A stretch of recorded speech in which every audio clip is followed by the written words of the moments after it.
The action, drama and excitement of the 2012 Volkswagen Rally is presented by Motorsport South Africa and its rally partners Toyota, Volkswagen, Ford, Sasol and Dunlop. It's the stuff of legends, a place where dreams can come true or be shattered. The battle for rally supremacy now reaches the halfway mark as South Africa's gravel road racers jockey for championship positions. This is the South African Rally Championship.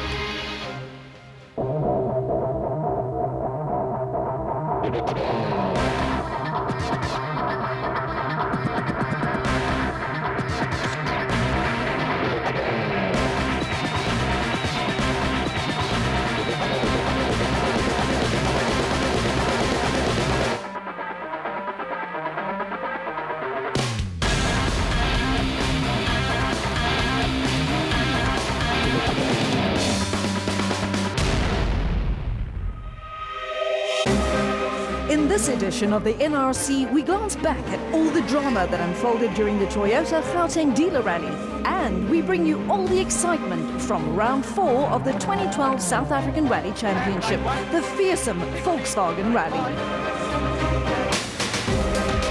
But first, let's take a look at the Toyota Gauteng dealer rally, round 3 of the championship. And it started with a bang. Firstly, championship leader Mark Cornier ran into trouble. 2 minutes later, Johnny Gemmell also got a puncture, and so did his teammate Leroy Polter. Unbelievably, both the Volkswagen Polos of Hergen Fecken and Enzo Kuhn suffered the same fate. And when Charles Wilkins stopped on the side of the road with a flat, the score was 6-love in favour of the very first stage. Normality finally returned when 6 times national rally champion Jan Habich finally emerged from the battlefield with an unscathed Basil Reed Ford Fiesta. But on day 2, Habich too succumbed to the puncture curse.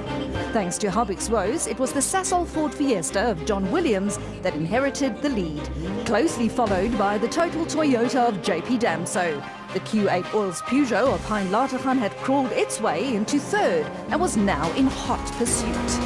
Latergan is a former circuit racing driver, and his skills on tarmac showed as he managed to reel in the total Toyota of Damso to steal 2nd position. But at the front, it was Williams who kept his head and successfully fended off the late challenge to record his first ever victory. And with this win, Williams became the 3rd successive Sasol Ford Fiesta driver to spray the champagne from the top of the podium. After 3 of the 8 rounds that make up the 2012 South African Rally Championship, it's still Mark Cornier who leads the way with 60 points. But the gap to Johnny Gemmell is now only 3 points. A victory in the previous round propels John Williams into 3rd ahead of Jan Habich and Hans Weiss, who are only 10 points behind. Damso, Wilkin, Zulu, Latergan and Musa complete the top 10. After 3 rounds in 3 different provinces, the 2012 South African Rally Championship now visits its 4th province, the Eastern Cape. This is the 30th running of the popular Volkswagen Rally, and not only is it called the Volkswagen Rally, but it quite literally takes place in the backyard of the automotive giant.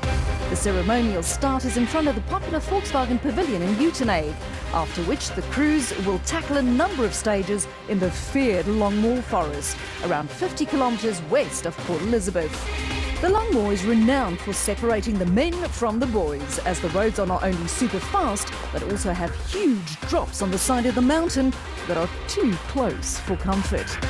The 2-day event will also visit the Gamtoos Valley, as well as provide spectators with a chance to get up close and personal with their heroes on the tarmac at Kings Beach, where the event will end on Saturday afternoon. But there was one more problem to worry about. Torrential rain and cold weather was predicted for the entire weekend, and for once, the weather forecast proved to be more than just accurate. At the start here in Uitenhage, the rain clouds were already threatening. But out in the Longmoor Forest, the normally beautiful and smooth gravel roads had already been turned into a mud bath. After not scoring many points in Gauteng, Mark Cornier still leads the points table, but by a fraction. it's still early stages in the season, and as you know, rallying has got a horrible sting in the tail. Being first on the road was a bit tricky for us, and yeah, we unfortunately had the misfortune of breaking a wheel. Johnny Gemmell is within 3 points of the championship lead and now is as good a time as any to try and make his move. We're only 3 points behind, like you say, and nice roads out here, some of the best roads in the country. After winning round 3, John Williams is now also within striking distance, but he'll have to overcome Gemmell as well as his own teammate Cronje.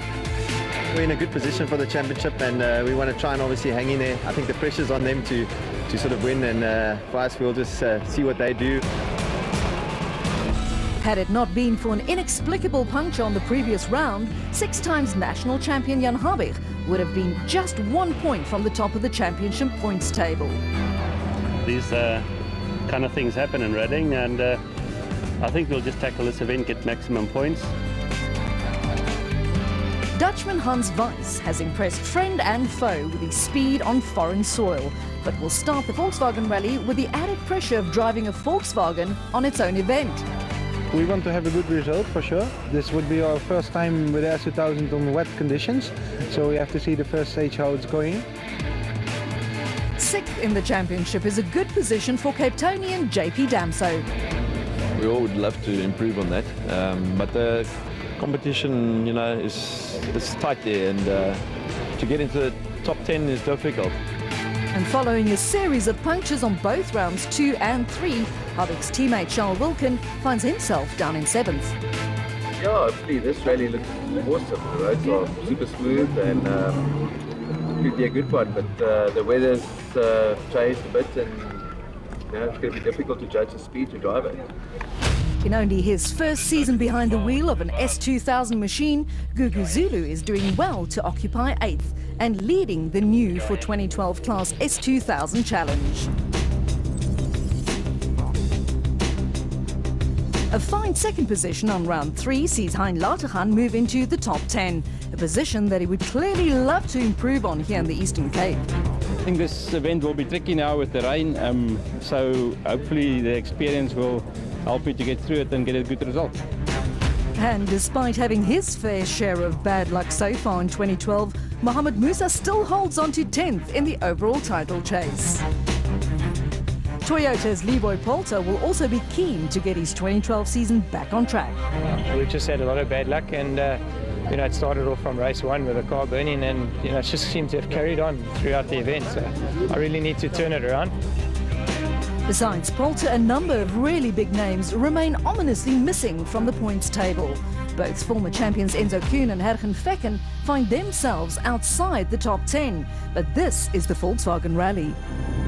I think the results up to now have been slightly unfamiliar, and you know, there are good reasons for that. We're in a new car, we're trying to develop this vehicle to a competitive stage. The good news is that we're getting there. Yeah, look, it wasn't a good start to the year, but we're fairly confident that the car has now been sorted. The guys work hard. I'm sure it will be reliable on this one, so we'll give it a good go on our home rally. Big news from the Volkswagen Rally is that former Dakar Rally winner Geniel de Villiers returns to rallying, but this time behind the wheel of a Toyota, ironically at his previous employer's event.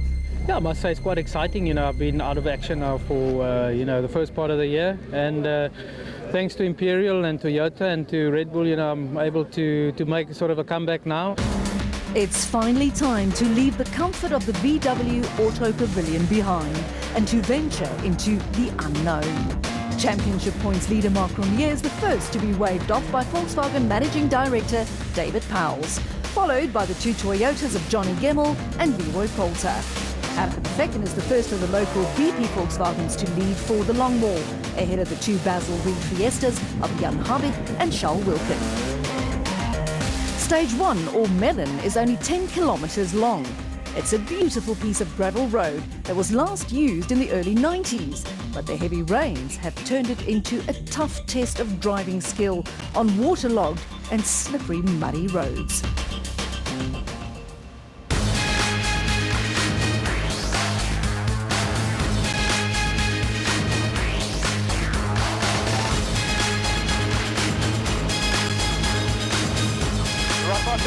2012 Volkswagen Rally action gets underway with Mark Cronje and Robin Houghton the first ones to venture into the unknown. First on the road is always tricky, as you simply have no lines or brake markers to follow. But Cronje isn't leading the championship for no reason. This Sassel Ford Fiesta driver survives stage 1, but he wasn't thrilled by the conditions or his performance. It's extremely difficult. We're sliding all over the show, so I think it's the same for everybody. But it's yeah, I think we might have taken it a bit too easy there. Arch rivals Johnny Gemmel and Callan Swan are the next ones into stage 1. The benchmark time so far set by Cronje was 7 minutes and 59 seconds. But halfway through the stage it was clear that Gemmel was much faster. The Castrol Toyota Auris crossed the flying finish in a time of 7 minutes and 33 seconds, a full 26 seconds faster. Very tricky. I had a little slip off there into the bushes, but it was fine. Behind Gemmel, Castrol Toyota teammates Leroy Poulter and Alvin Coetzee were the next ones on the road. Poulter is having a tough time of late, but he's a very talented driver, and it showed as he crosses the flying finish just 4 seconds slower than his teammate, and that despite having a problem inside the Toyota Auris. Yeah, we're just a good stage, but no power steering. This is the moment that thousands of Volkswagen fans have been waiting for. The new BP Volkswagen Polo's first outing on its home event. Hergen Fekken and Pierre Aries were pushing hard in order not to disappoint. But they are off the road. The former champion recovers and reaches the end, but a time of 8 minutes and 16 seconds means big trouble early on. We had a big moment and we went off the road. It looks like the other guys also went off there. This is the 30th Volkswagen Rally, and of those 30, Jan Habig is making his 21st appearance. The legendary driver will have seen conditions like these before, and although this is the first time behind the wheel of his new Basil Reed Ford Fiesta, the 6-times champion and co-driver Robert Paisley blitzed through stage 1 in a time of 7 minutes and 30 seconds, 3 seconds faster than Johnny Gemmel. And right for in, and left for. It's quite a hectic stage. It's very, very slippery, very difficult to judge when it's slippery. Then you have grip and so on. Very, very easy to make a mistake. Charles Wilkin and Greg Godridge and the second Basil Reed Ford Fiesta rolled on stage 1 of this event 12 months ago and picked up punctures on both the opening stages of the 2 previous rounds this year. So Wilkin would have been happy to complete stage 1 without any incidents this time round, albeit 25 seconds off the pace. Taking it slow, trying to get through the first stage for a change, you know. With one of the Volkswagens already in trouble, all eyes were on Dutch driver Hans Weiss and Belgian co-driver Bjorn de Gant in the second of the BP Polos. Weiss was excited about the prospects of rallying on these beautiful roads, but nothing could prepare the Dutchman for these treacherous conditions. And he too arrived at the flying finish with a problem, and more than a minute lost.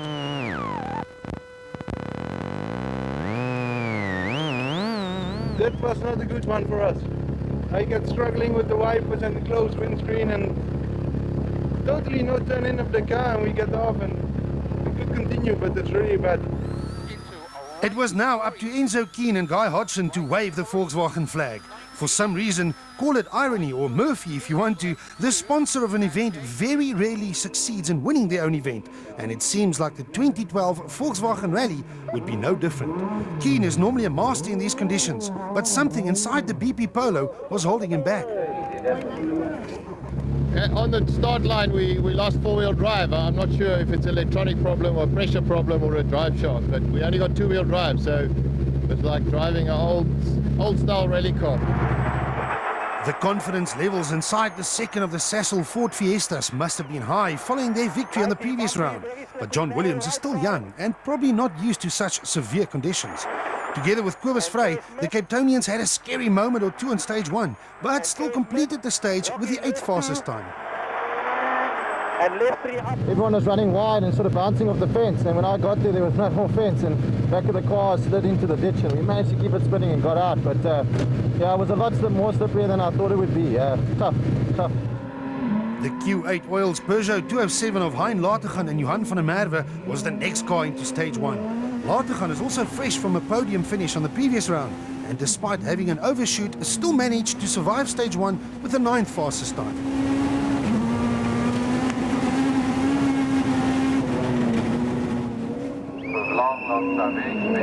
And what about South Africa's very own Dakar heroes Geniel de Villiers and Ralph Beachford?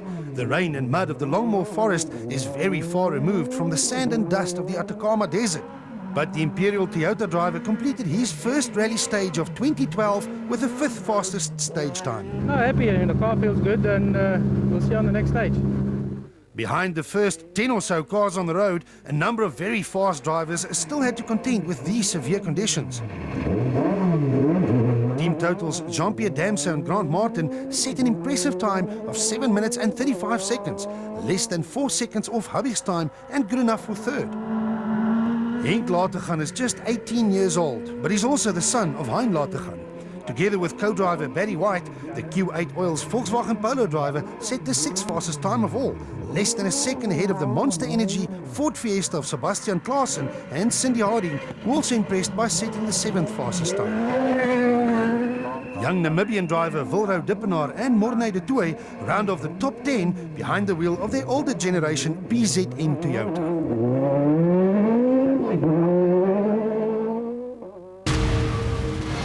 From Melon at the edge of the Gamtoos Valley, the crews now have to make their way into the Longmore Forest via Stage 2. The 25 kilometres of PPC will have to be tackled immediately after Stage 1, with no chance to service the cars. And as expected, the conditions got even worse. And as with Stage 1, the burden of venturing into the unknown was once again on the shoulders of Mark Cronje and Robin Houghton. Cronje knew that the rally can very easily be lost early on, so the Sasol Ford Fiesta driver opted for a cautious approach as he set a benchmark time of 16 minutes and 14 seconds. Yeah, it's a 9, and left 4 in tightens, no cut on exit. Left 4 in tightens, no cut on exit. Johnny Gemmel and Carolyn Swan need no invitation to take up a fight. The Castrol Toyota driver started Stage 2 just 3 seconds off the lead and pushed hard on the 24 kilometres that make up Stage 2, maybe too hard.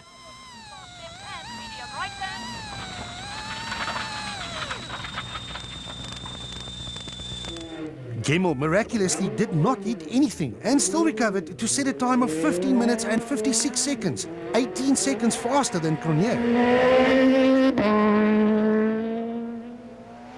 The Castrol Toyotas clearly came to the Eastern Cape to fight for victory, as Leroy Poulter and Alvin Coetzee put the hammer down on Stage 2.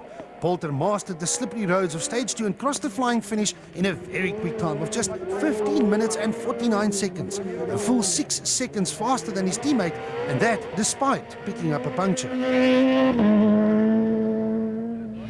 Just a puncture at the end, yeah. Just struggling with the power steering a little bit, you know. But other than that, it's survival at the moment. After losing loads of time on Stage 1, the BP Volkswagen Polo of Hergen Vekken and Pierre Arries had it all to do. His Polo was still missing some bodywork, but it didn't stop them from setting the 4th fastest time of all. And after setting the fastest time of all on Stage 1, Jan Habig and Robert Paisley were focused on keeping their lead. But the old master also knows how to pace himself and finished the tough Stage 2 in a time of 15 minutes and 59 seconds. The Basil Reed Ford Fiesta driver drops from 1st to 3rd, but is still only 3 seconds behind the leaders. Enzo Keane and Guy Hodgson attempted some roadside repairs before starting Stage 2, but it did not pay off as they were still stuck with only having drive to the rear wheels of the BP Volkswagen Polo. And rear-wheel drive is most definitely not what you want in these conditions. Over 250. I have new respect for the rally drivers in the 80s. Driving in these forests with two-wheel drive is running out of lock all the time. It's interesting. Sadly for hosts Volkswagen, their event was about to go from bad to even worse. The third of the BP Polos, driven by Dutch-speaking duo Hans Weiss and Bjorn de Gant, arrived at the end of Stage 2 with more than 2 minutes lost, and with Weiss eager to locate the problem. Everything is banned. It was so easy to make a mistake or to pick up a problem in these conditions, so the second Sasol Ford Fiesta of John Williams and Kobus Frey were cautious to not succumb to the tricky roads. Williams drove well to set the 6th fastest time on Stage 2. Behind Williams, the Q8 Oil's Peugeot of Hein Latergan and Johan van der Merwe opted for the same approach. Latergan was more than 50 seconds slower than the stage-winning time of Poulter, but still 7th fastest.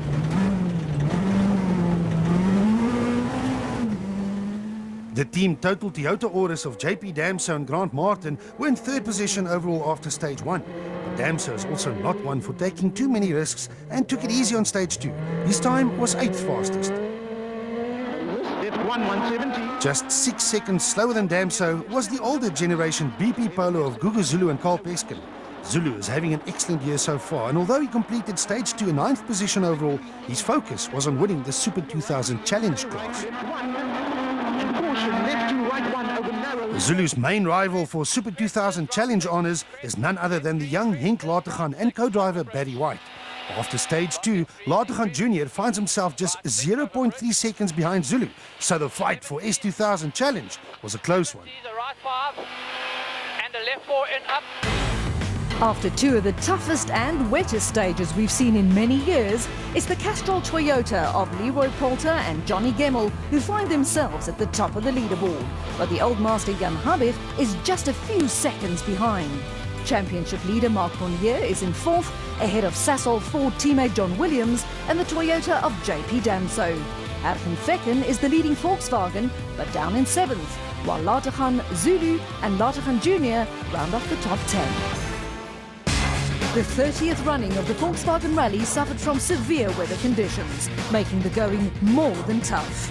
Will the Toyotas hang on to their early lead, or will Habich come out on top? And how far up the leaderboard can the Volkswagens climb after their early setbacks? Join us after the break.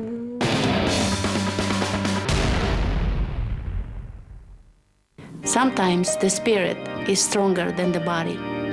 Atlanta 96.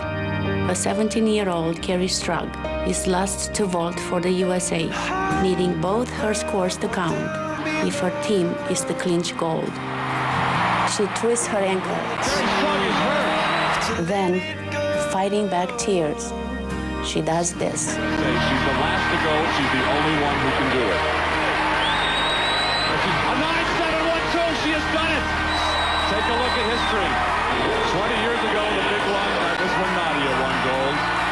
Tonight, she was there for her team, for her country, and for herself.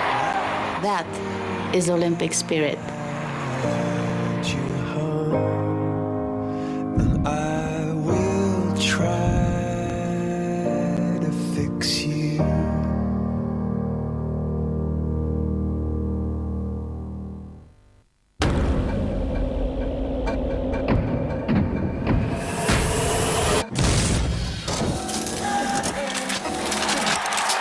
Away cleanly, very good start indeed.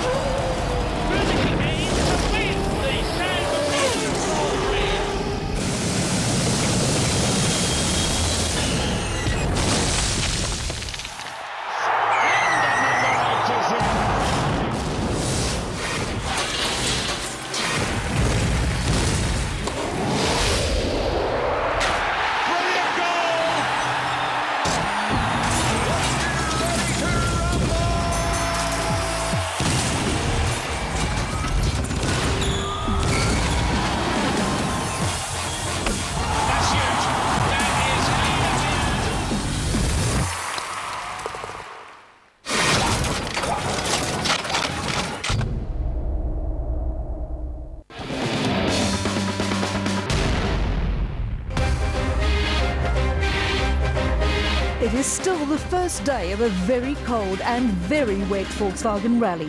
Survival rather than out-and-out speed has become the name of the game. Team Total Toyota's Mohamed Musa was committed and giving his all as always. But the Tanin driver once again ran into trouble early on. A small little rock, I mean, that size, stuck between the rim and the caliper. Wheel refused to turn, broke the side shaft, sorted out and drove the stage now, a two-wheel drive and no rear brake, so that wasn't fun. This is the Volkswagen Rally, which obviously creates high expectations for the hosts. But rallying is a cruel sport, and so far it's not been the start that Volkswagen wanted. We seem to be continuously losing four-wheel drive, so we're back on two-wheel drive. It's quite challenging, scary at times, Leroy Poulter is leading the event, but teammate Johnny Gemmell is only 2.6 seconds behind. And it will be silly to not bet any money on 6 times champion and former Volkswagen Rally winner Jan Habig to once again be fighting for the lead. It is a bit nerve-wracking, but the guys are all pushing very hard. The conditions are very tough. It's very easy to make a mistake and lose lots of time. Stage 3, or Sinkdam, is normally a high-speed affair up and down one of the mountains of the Longwall Forest. But the rain and muddy roads will force the drivers to be a little more cautious than normal. But if you take it too easy on the 20 kilometers of Sinkdam, you can lose loads of time. The line between staying on the road and not losing too much time is a very fine one.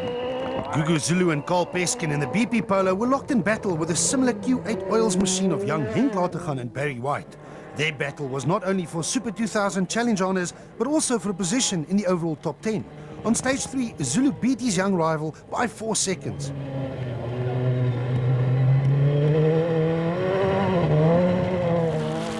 Ergen Vekken and Pierre Aries were now on the comeback trail following their earlier setbacks in the BP Polo. The former champions set the 9th fastest time on Sinkdam. Geniel de Villiers and Ralph Pitchford were also still finding their feet behind the wheel of the Imperial Toyota Auris. De Villiers has his sights set on winning next year's edition of the Dakar Rally and will use the remainder of this season to sharpen his skills on South African soil. They set the 8th fastest time while also moving into the top 10 overall.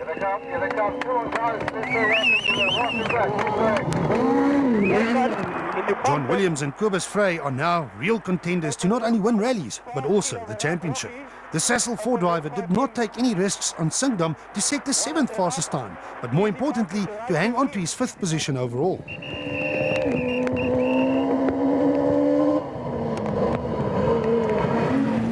But Williams will have his work cut out to fend off the challenge from the Q8 Oils Peugeot of Hein Latergan and Johan van der Merwe. Latergan started stage 3 in 8th position overall, but gained 2 full positions by setting the 6th fastest time.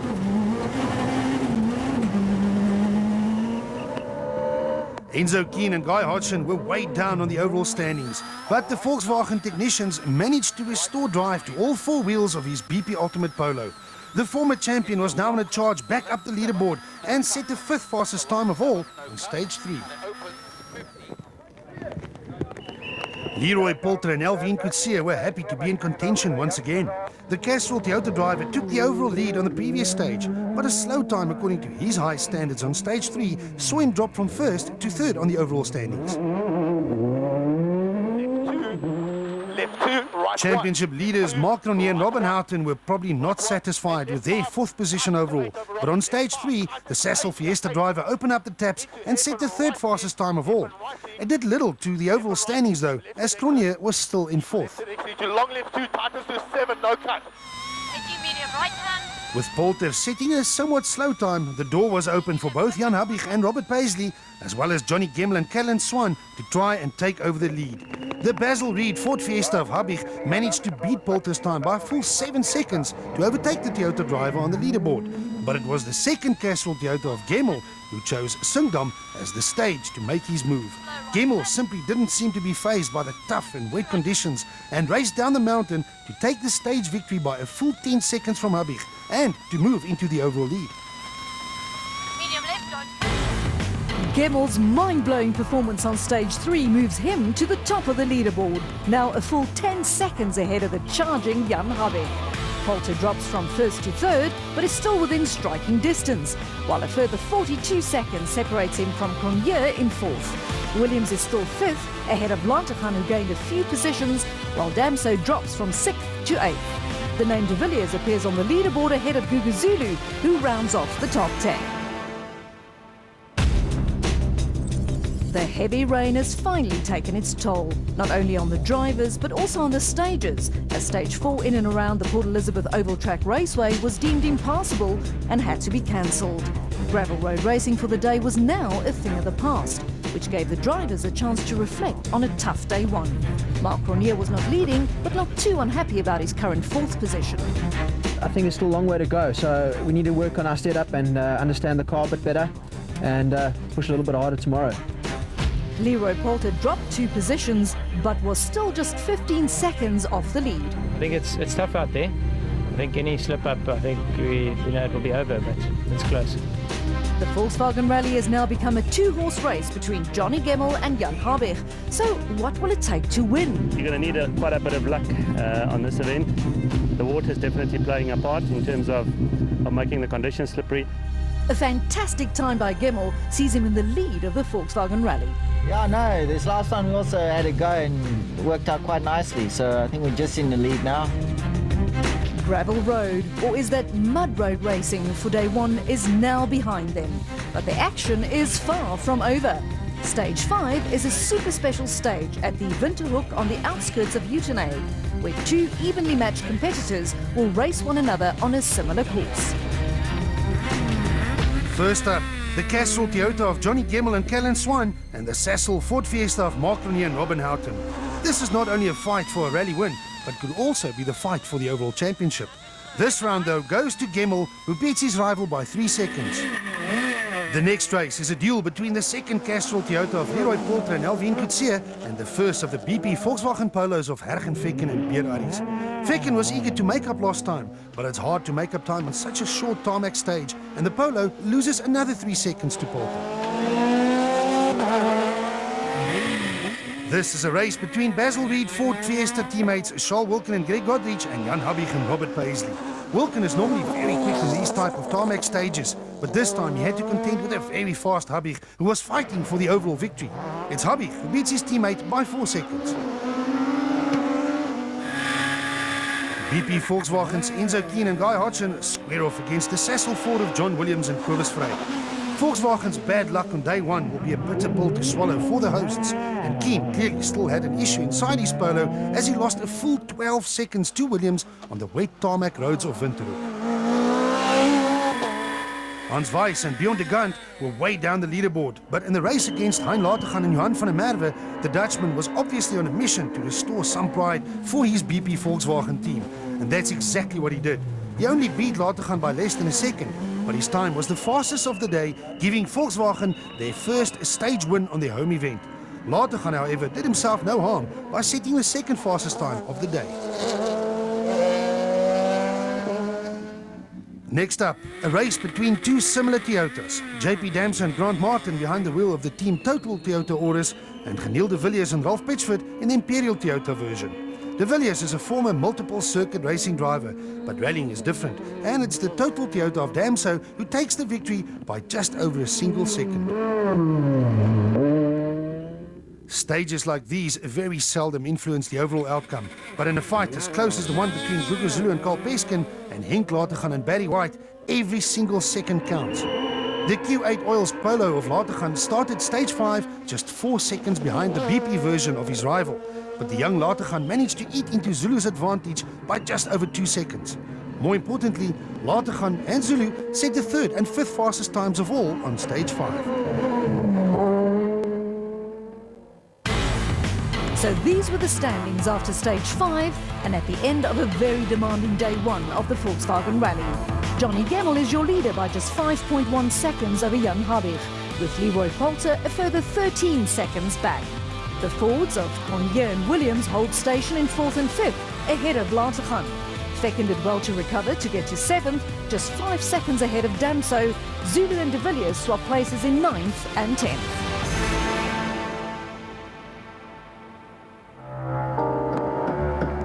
It's the end of the wettest and muddiest day of rallying we've seen in many years. Back in the Dunlop Service Park, it's a day that rally hosts Volkswagen will want to forget, as their arch-enemy Toyota is currently occupying 2 of the top 3 positions. Leroy Poulter was happy to survive the slippery conditions to occupy 3rd. It was tough for everyone. We've got through it now, and for me it's also a good confidence builder for tomorrow, you know, after the last couple of races we've had. Jan Habig is a wily old fox, and just as so many times before in his career, was once again in a fight for rally glory. It's been a bit of a tough day, but you know, it's everyone's pushing very hard. The last time that Johnny Gemmel won an event was here in 2010, and with a 5-second lead going into day 2, he will once again have the opportunity to repeat his performance from 2 years ago.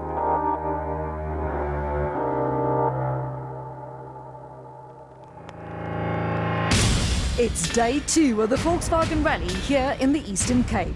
The day dawned with more bad news for both drivers and spectators, as Port Elizabeth and the nearby Longmore Forest could not escape the winter weather's last stand. The Volkswagen Rally organisers, who have done a great job in putting this event together, had no choice but to cancel a couple of stages, while a flood warning was issued, preventing any spectators to enter the Longmore Forest. But for the number of drivers and teams still fighting for victory, or is that survival, the show had to go on. Leroy Poulter's in a fighting third position. Over at the Basil Reid Ford camp, it was decision time for Jan Habig. Today we've got to push hard and see if we can make a dent in Johnny's time. So that's the objective this morning. And can Castrol Toyota's Johnny Gemmell stay ahead of the field? Yeah, of course. Yeah. No, it's raining quite a bit now, so we'll just see what there's in front of us. Day 2 action gets underway with Johnny Gemmell and Callan Swan opening the road in their Castrol Toyota. Stage 6, or Culturama, is the same stage as Sindom from the day before, but run in the opposite direction. Johnny Gemmell clearly has a love affair with this piece of the Longmore Forest, as just like the day before, he sets the fastest time again to increase his overall lead. Jan Habig and Robert Paisley were obviously going to give it their all here, but the windscreen in the Basil Reid Fiesta missed it up, forcing Habig to even stop. No cut. Okay, windscreen. Yeah.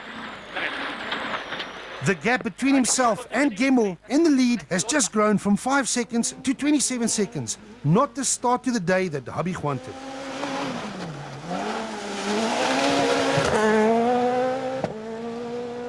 Leroy Poulter and Alvin Coetzee were a full 13 seconds behind Habig's second place before the start of Culturama. But a good time, combined with Habig's problems, means the Castrol Toyota is now just 1.1 seconds behind the Ford, and that for second place.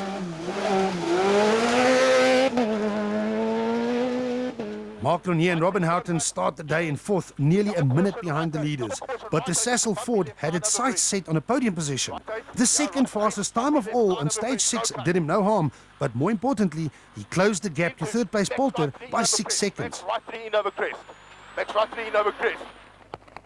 John Williams and Kobus Frey in the sister Sassel Ford Fiesta were maybe a touch too far behind teammates Cronje to challenge for fourth position, but they now also had a number of fast drivers breathing down their necks. Fast drivers like Hein Latergan and Johan van der Merwe in the Q8 Oil's Peugeot 207, who started day 2 just 0.8 seconds behind Williams. On stage 6, however, Latergan struggled to find a good rhythm and lost around 32 seconds to Williams. This was the gap that BP Volkswagen's Hergen Vekken and Pierre Arries were hoping for. Vekken had everyone looking over his shoulder to see how far up the leaderboard he can take the new BP Polo on their home event. And on stage 6, the former champion gained another position to move into 6th, now hot on the heels of Williams in 5th. Enzo Keane and Guy Hodgson were behind the wheel of another BP Volkswagen Polo on the charge. Keane set the 7th fastest time on Culturama to gain another position, but he was still outside the top 10 following his setbacks from day 1. And what about the performance from youngster Henk Latergan and Barry White in the Q8 Oil's Polo? Latergan Jr. started day 2 down in 11th position overall, but the 8th fastest time of all on stage 6 sees him climb all the way to 8th and past his Super 2000 challenge rival Gugu Zulu. And speaking of Zulu, the battle for top 10 positions was now a fierce one, with only 4 seconds separating the BP Polo of Zulu and Carl Peskin and the Imperial Toyota of Geniel de Villiers and Ralph Pitchford. The former Dakar winner managed to beat Zulu by just 5 seconds on stage 6, but it was enough to also gain a position and move into 9th overall. Johnny Gemmell's lead increases at the top of the leaderboard, with Jan Habig now a full 27 seconds behind. Poulter is in 3rd, ahead of Cronje and Williams, while Vekken and Latergan Jr. and de Villiers all gain positions. Gugu Zulu drops a spot and is now in 10th. Day 2 of the Volkswagen Rally will become even more treacherous over the remaining few stages. How far up the leaderboard will the Volkswagens climb? Will Habig challenge for another career victory? Or will Johnny Gemmell hang on to his lead? Join us after the break.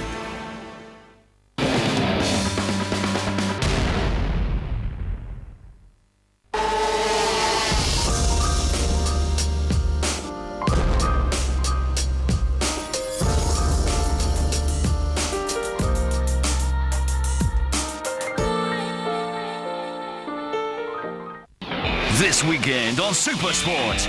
On Saturday, the SA women's hockey team will need to come up firing on all cylinders when they take on Australia.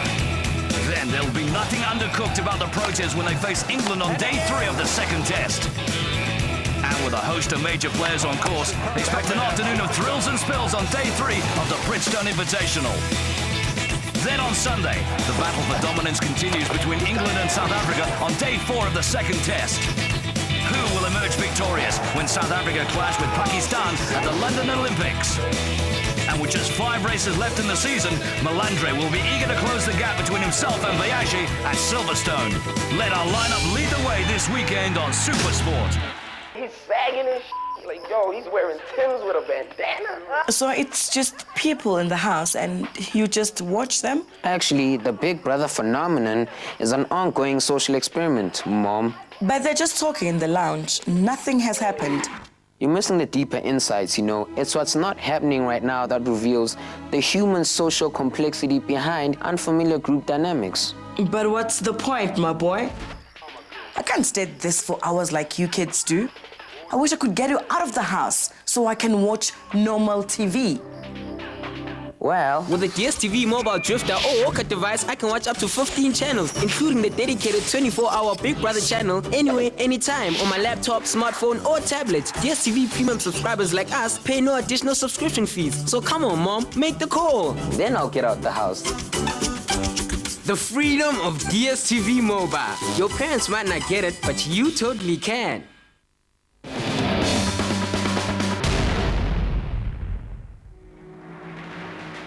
It's still the final day of the Volkswagen Rally, where torrential rain has provided South Africa's top rally drivers with a very demanding test of driving skill. Stage 7 had to be cancelled due to the floods, but 3 more stages in the Longmoor Forest remain. In his first rally since the end of 2011, Dakar hero Geniel de Villiers did well to survive so far. You know, for me, I'm just not 100% confident in the car yet, so I'm not up to the speed that Johnny and Leroy is.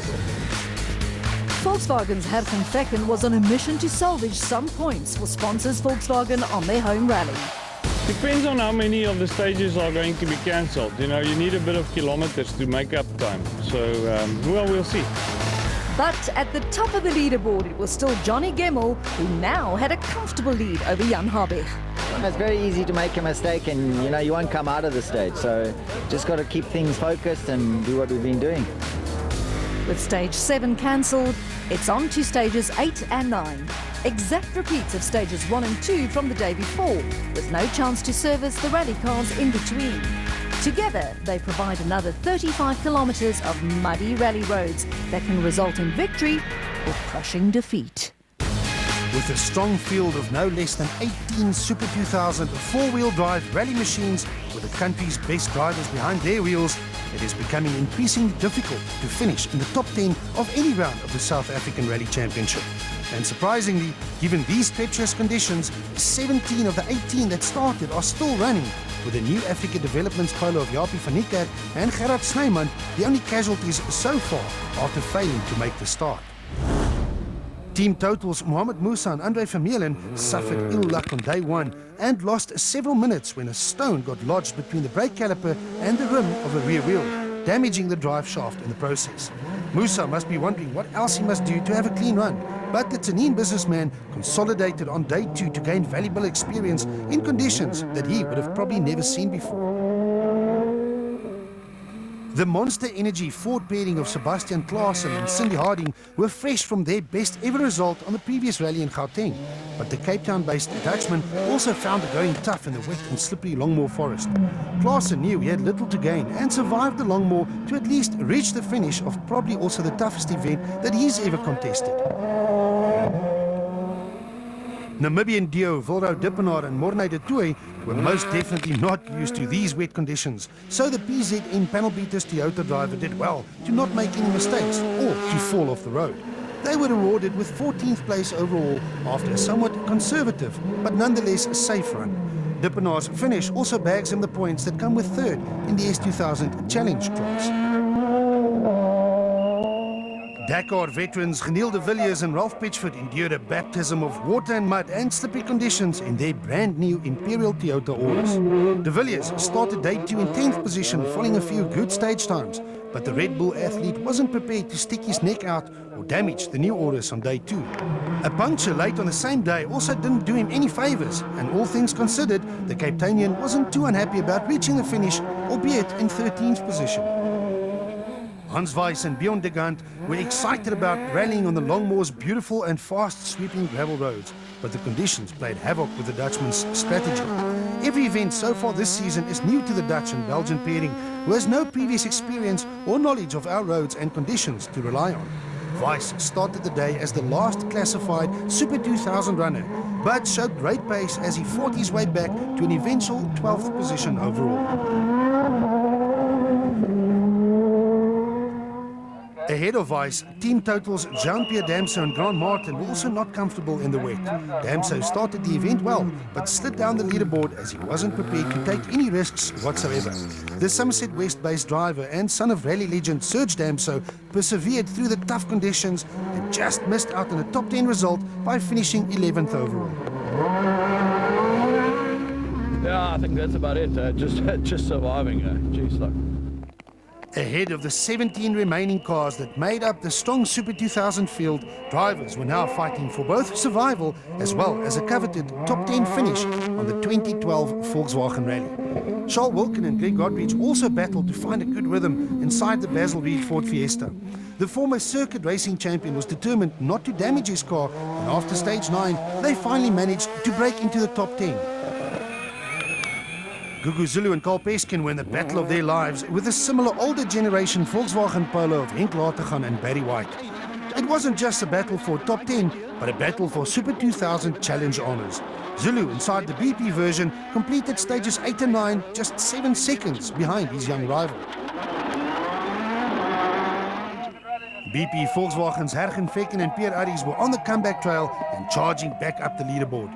The former champions had recovered all the way up to 6th on the standings, but once again Lady Luck showed her ugly side at the expense of Volkswagen at their home event. His Polo developed the same problem as the one suffered by Enzo Keen on the day before. It lost drive to the front wheels, and rear-wheel drive is most certainly not what you need in these wet conditions. Vekken slid down the leaderboard to complete stages 8 and 9 in 9th position overall. We were driving with rear-wheel drive only, so that was really fun. No such problems for youngster Henk Lategan and Barry White. One man's pain opened the door for the Q8 Oils driver to gain a position on the overall leaderboard as he showed maturity beyond his years to successfully negotiate the tough stages 8 and 9. Lategan Jr. was now in 7th overall with a career best finish and a Super 2000 Challenge class victory now firmly in his sights.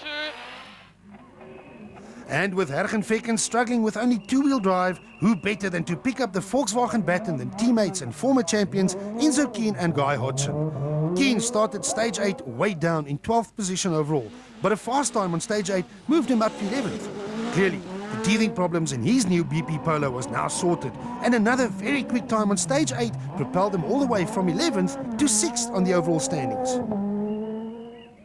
Just ahead of Keen, Hein Lategan and Johan van der Merwe were still struggling to come to grips with their Q8 Oils Peugeot on these slippery roads. Lategan wasn't confident, but he was still fast enough to maintain his 6th position after stage 8, although he had no real chance of catching Williams in 5th. Perseverance, however, paid off, as everyone was about to be gifted a position, and Lategan completed stage 9 in the 5th position overall. It must have been difficult for John Williams and Cobus Frey to pace themselves and to find the motivation to drive any faster, as they were too far back to realistically challenge for a higher position. And Lategan was nearly a minute behind them and therefore not really a threat. The Sassel 4 driver therefore did exactly what he had to, and that was to keep his head down and stay out of trouble. 70, left 4 and right 1 in, tightens to 4 opens, right 1 in, tightens to 4 opens. And mid-smoker is flat, C270. A few worried faces at the end of the long and tough stage 9 indicated that something, or rather someone, was missing. Toyota team bosses were expecting the Castrol Toyota of Leroy Poulter and Alvin Coetzee to arrive at the finish, but instead it was the Sassel Ford of Mark Roney and Robin Houghton who arrived there first. he unfortunately went off and got stuck. He's not badly off, but he's stuck. So I think it's a hard day for him as well. Right 8, he's 60, right 8. Poulter did indeed go off the road and got stuck. A disappointing end to what has been a brilliant rally. With Poulter removed from the action, Mark Ronier and Robin Houghton inherited third place overall. The Sassel 4 driver won both the opening rounds of this year's championship and is still the points leader. So although he wasn't in a fight for rally victory here in the Eastern Cape, Ronier wouldn't have been too unhappy about his current third position. Caution, left 6 tightens in narrow exit. But what about the fight for overall rally victory? Johnny Gemmell and Caroline Swan started stage 8 with a 27-second lead over Jan Habig and Robert Paisley. Gemmell and the Castrol Toyota Auris have been the class of the field so far by winning 2 of the stages in the Longmore Forest. Habig was upset about losing time earlier on, and when Habig is upset, he simply drives faster. The 6-times champion beat Gemmell by a full 6 seconds on stage 8 to close the gap to 21 seconds. And on stage 9, the Basil Reed Ford Fiesta ate into Gemmell's lead by another 5 seconds. The gap was now just 16 seconds, and only one real forest stage remained. It was going to get mighty close between these two arch enemies who were giving it their all in the battle for Volkswagen Rally supremacy. Yeah, we're pushing hard. We're going maximum, as hard as we can go, as hard as the car can go. Yeah, it's a bit close enough. Johnny Gemmell still leads the Volkswagen Rally, but Jan Habig closed the gap by a full 10 seconds in just 2 stages. The name Poulter disappears from the leaderboard, allowing Mark Ronier to slot into 3rd, ahead of teammate John Williams. Kuhn recovers well to occupy 6th, while Fecken drops to 9th. Charles Vulcan completes the top 10. It's the last visit to the cold and wet Dunlop Service Park. Only one gravel stage remains, the same stage that will decide the outcome of the 2012 Volkswagen Rally. And it is now a 2-way fight between Johnny Gemmell and Jan Habig, Castrol Toyota and Basil Reed Ford. Will Gemmell fend off the challenge, or will Habig snatch victory from the jaws of defeat? Gemmell is first on the road, so he will have no indications as to exactly how fast Habig is going behind him. He could be sure of one thing though, and that is that the 6-times national champion would come out with all guns blazing. But Gemmell is no slouch either, and he crossed the flying finish in a time of 12 minutes and 29.3 seconds. Will it be enough? I don't know, that was very slippery, eh? So, I don't know what Johnny's done, so we'll see now. Habig quite literally had a mountain to climb, and he had to do it in a time of 12 minutes and 13 seconds in order to beat his rival. Habig crosses the flying finish in a time of 12 minutes and 29 seconds. He wins the stage by 0.3 of a second, but it's not enough, and Gemmell remains the overall leader. We went as hard as the car could go, as hard as we could go, and I think it was a good effort from everyone's side. Behind the dice for rally glory, Mark Ronier and Robin Houghton emerged from the Longmore Forest for what looks like a safe 3rd position, ahead of their Sassel 4 teammates John Williams and Kobus Frey. And what a drive from Enzo Keen and Guy Hodgson, who set the 3rd fastest time of all on stage 10 to gain another position and move up into 5th.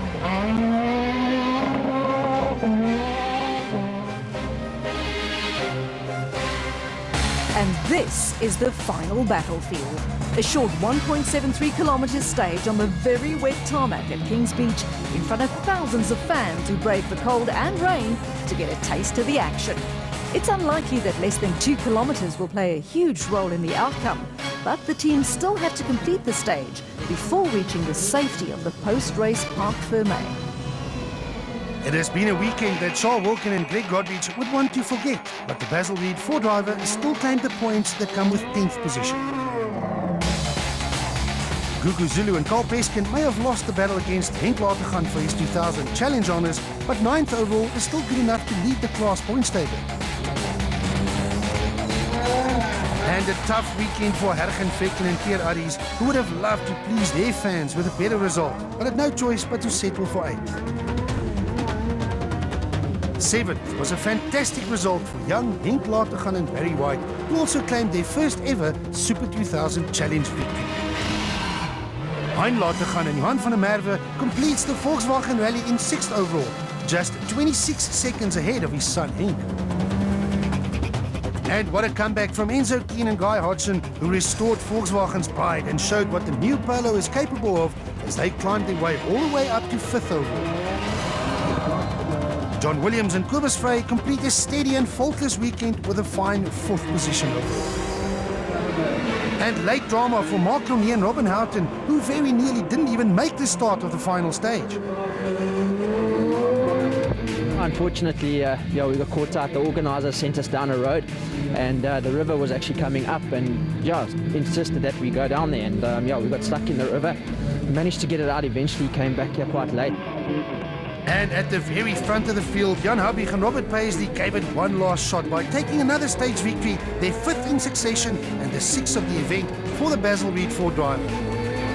But it wasn't enough, as the gap to the Castrol Toyota of Johnny Gemmell and Catalin Swan was simply too big to make up on such a short stage. Johnny Gemmell wins the Volkswagen Rally. It got very close at the end, but Johnny Gemmell takes the victory by just 12.6 seconds from a hard-charging Jan Habig. Mark Cronje very nearly didn't make it to the end, but collects the points for a fine 3rd position, ahead of teammate John Williams. Enzo Kuhn fought back to take 5th, ahead of father and son Hein and Henk Latergan. Fecken survived to finish 8th, while Zulu and Wilkin take the points for 9th and 10th. Drivers and teams are anxious to dry out and find some shelter against the rain, so the traditional champagne and podium ceremony is replaced with an indoor prize giving where Mark Cronje collects the trophy for 3rd. I'm ecstatic for the championship, a little bit disappointed with the pace the weekend, but the circumstances were tricky, and we made some wrong calls. It was a brave fight until the bitter end, but Jan Habig had no choice but to settle for 2nd. The most important thing this early in the season is to really just get some points, and then maybe step up the pace as we go along. So, but I'm quite happy with the progress that our team's made. It got mighty close, but Johnny Gemmell walks away as not only the winner of the 2012 Volkswagen Rally, but also as the new championship leader. We've been close there for quite some time now, some close spurts and just missing out, but now we managed to pull it off. The South African Rally Championship now enters its 2nd half as we move from the cold and wet Eastern Cape to a hopefully warmer and drier KwaZulu-Natal for the new on the calendar Rally of South Africa. All eyes will be on the Valley of 1,000 Hills and the Richmond areas north of Durban, as this rally will also be observed by the FIA with the aim of bringing the WRC to South Africa in the not-too-distant future. See you in Durban on the 17th and 18th of August.